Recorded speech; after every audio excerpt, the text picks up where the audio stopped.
টলিউডের superstar থেকে রাজনীতির ময়দান দীর্ঘ এক যুগের পথ চলায় অভিনেতা দেব ছিলেন আলোচনার কেন্দ্রে। তবে 2026 সালের পশ্চিমবঙ্গ বিধানসভা নির্বাচনের পর বদলে গেছে রাজনৈতিক সমীকরণ, আর সেই বদলের মধ্যেই নতুন করে প্রশ্ন উঠেছে, দেব কি এবার বিজেপিতে যোগ দেবেন? 2014 সালে মমতা বন্দ্যোপাধ্যায়ের আহ্বানে তৃণমূলে যোগ দেন দেব। ঘাটাল থেকে 3 বারের সাংসদ এই অভিনেতা বরাবরই নিজেকে সৌজন্যের রাজনীতির মুখ হিসেবে তুলে ধরেছেন।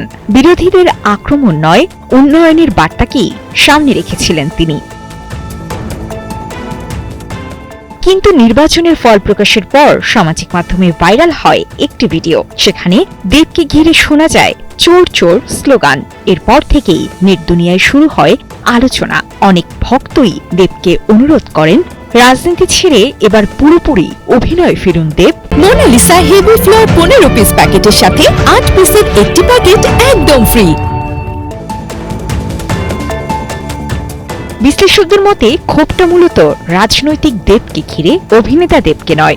কারণ টলিউডে এখনো সমান জনপ্রিয় তিনি। যাদের পাহাড় থেকে প্রজাপতি একাধিক হিট সিনেমা দিয়ে দর্শকের হৃদয়ে নিজের জায়গা ধরে রেখেছেন এই তারকা।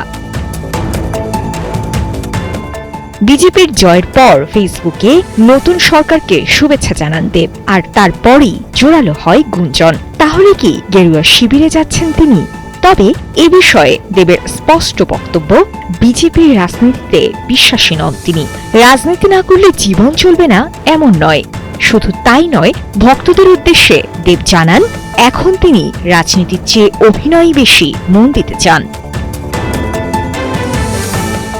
তাহলে কি সত্যি রাজনীতির অধ্যায় শেষ করে আবারও পুরোপুরি রূপালী পর্দায় ফিরছেন দেব, নাকি সময় লিখবে নতুন রাজনৈতিক চিত্রনাট্য? সেই উত্তর এখন সময়ের হাতে। সাজিয়া ইসলাম, কালের কণ্ঠ।